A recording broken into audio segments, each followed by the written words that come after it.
10 lakh LPA, 60 lakh LPA, 40 lakh LPA કયા ક્ષેત્રમાં કારકિર્દી આગળ વધારવી જોઈએ કે જેથી આવા ગજબના સેલેરી પેકેજ સાથે આપણે ફ્યુચરમાં આગળ વધી શકીએ? આ પ્રશ્ન દરેક વિદ્યાર્થીને મૂંઝવે છે જેનું ધોરણ 12 સાયન્સ ઓવર થઈ ગયું હોય છે.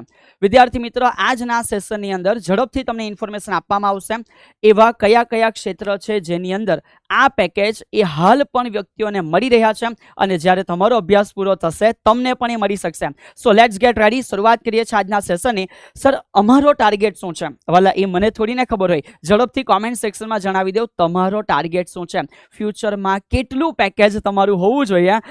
બહુ ઇન્ટરેસ્ટિંગ ક્વેશ્ચન છે. એકવાર વિશ્વાસ રાખીને કોમેન્ટ સેક્શનમાં લખી દઉં. સરને બી તો ખબર પડે યાર કે કયા લેવલના વિદ્યાર્થીઓના પણ થોટ પ્રોસેસ છે. સો વેરી ફર્સ્ટ, ધોરણ 12 સાયન્સ પછી જો ટોપ 10 હાઈ પેઇંગ જોબ્સ તમે વિચારી રહ્યા હોય તો તમામ વિદ્યાર્થી માટે અહીંયાથી આપણે શરૂઆત કરવા જઈ રહ્યા છીએ.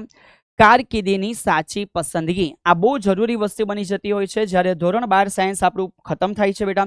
સો વેરી ફર્સ્ટ, ઘણા બધા વિદ્યાર્થીઓ ઓલરેડી નીટની તૈયારીઓ કરી રહ્યા હશો અથવા ડ્રોપ લઈને તૈયારીઓ કરી રહ્યા હશો. સો ધ્યાન રાખજો, MBBS તબીબી ક્ષેત્ર અને એની અંદર પણ મલ્ટિપલ આગળ ઘણા બધા ક્ષેત્ર સર નીટની પરીક્ષા દ્વારા આપણે એડમિશન લઈ શકીએ છીએ. જ્યાં તકો રહેલી છે, સર્જન બની શકો છો, કાર્ડિયોલોજિસ્ટ બની શકો છો, ન્યુરોલોજિસ્ટ બની શકો છો અને ઘણા બધા જે તમે બી જાણતા હશો. સો આકર્ષણ છે કે સમાજમાં માન મોભો છે અને એક ઉચ્ચ આવક પણ હોય છે. પગાર જો સ્પેશિયલાઇઝ પછી આપણે વિચાર કરી રહ્યા છીએ તો 25 લાખથી પણ વધુ, અને 25 લાખથી પણ વધુ, અને કદાચ આ આંકડો થી વધુ ક્યાં સુધી ગઈને ઊભો રહેતો હશે તમે પોતે પણ વિચારી શકો છો. સો MBBS આપણે જાણીએ છીએ સર, આપણે હંમેશા એક એવરગ્રીન વસ્તુ તરીકે સમજીએ છીએ, પણ બીજા ઘણા બધા વિકલ્પ છે. સોફ્ટવેર એન્જિનિયરિંગ, કમ્પ્યુટર સાયન્સ અથવા IT. ઘણા બધા વિદ્યાર્થીઓ અત્યારે ટેક્સ્ટ કરી રહ્યા છે કે સર કમ્પ્યુટર સાયન્સમાં જઈ રહ્યા છે, ITમાં જઈ રહ્યા છે. ધેટ્સ ગ્રેટ યાર, ગજબ એની અંદર ફ્યુચર પોસિબિલિટી છે. અત્યારે AIની માંગ ચાલી રહી છે, મશીન લર્નિંગ છે, ક્લાઉડ કમ્પ્યુટિંગ છે. આ દરેકે દરેક વસ્તુ તમને ત્યાં શીખવા મળતી હોય છે.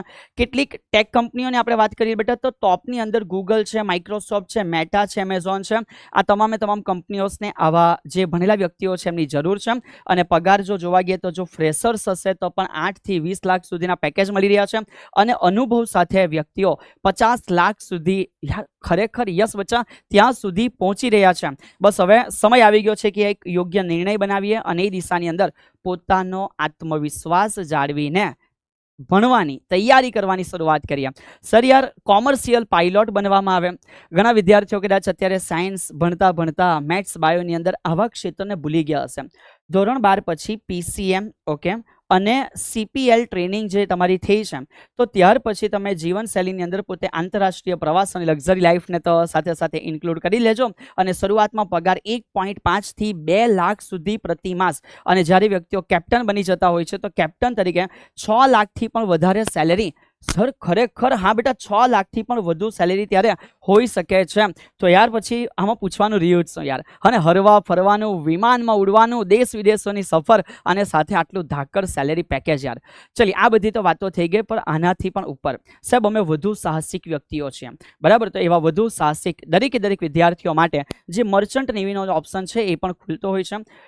BSc નોટિકલ સાયન્સ અથવા મરાઇન એન્જિનિયરિંગના જે ઓપ્શન છે એથી તમારા માટે ઓપન છે. ખાસિયત છે કે ટેક્સ ફ્રી સેલેરી મળે. સર હા જો યાર, મતલબ કે એક ઇન્ફોર્મેશન છે, સમય સાથે ભલે એમાં જે ચેન્જીસ હશે બટ મફતમાં રહેવા જમવાનું, કારણ કે જે બાય ધ કંપની તમે જઈ રહ્યા હોય, બાય ધ કન્ટ્રી તમે જઈ રહ્યા હોય, આ બધી વસ્તુ છે ઉપલબ્ધ કરાવવી પડે યાર. શિપમાં જીવન જીવવાનું હોય એટલે વગર ખાધે પીધે થોડીને ચાલવાનું યાર સર.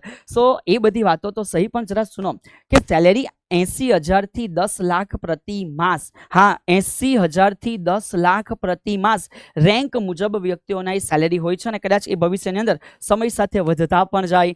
સો આગળ વધીએ છીએ. આના પછીનો જે વિકલ્પ છે ડેટા સાયન્ટિસ્ટ. અત્યારે આપણે જાણીએ છીએ કે સર હર ફિલ્ડની અંદર ડેટા ઇન્ફોર્મેશન, રાઈટ, તો એ બહુ જરૂરી વસ્તુ છે. સો બિગ ડેટા એનાલિસિસ અને ડિઝાઇન મેકિંગ જે છે એની અંદર માંગ રહેલી છે. E-કોમર્સ, ફાઇનાન્સ, ટેક જાયન્ટ વગેરેની અંદર આવું કૌશલ્ય ધરાવતા વ્યક્તિઓની આવશ્યકતા છે. પાયથન, સ્ટેટિસ્ટિક્સ, મશીન લર્નિંગ આ તમામે તમામ વસ્તુઓ છે જે આ અભ્યાસ દરમિયાન વિદ્યાર્થીઓ શીખતા હોય છે.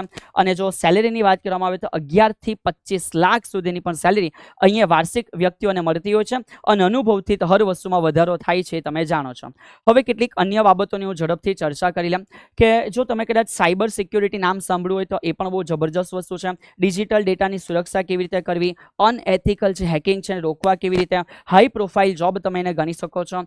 નેક્સ્ટ અગાડી બીજી ખાસ એક વસ્તુ સર બ્લોકચેન નામ ક્યાં ક્યાં તમે સાંભળ્યું છે.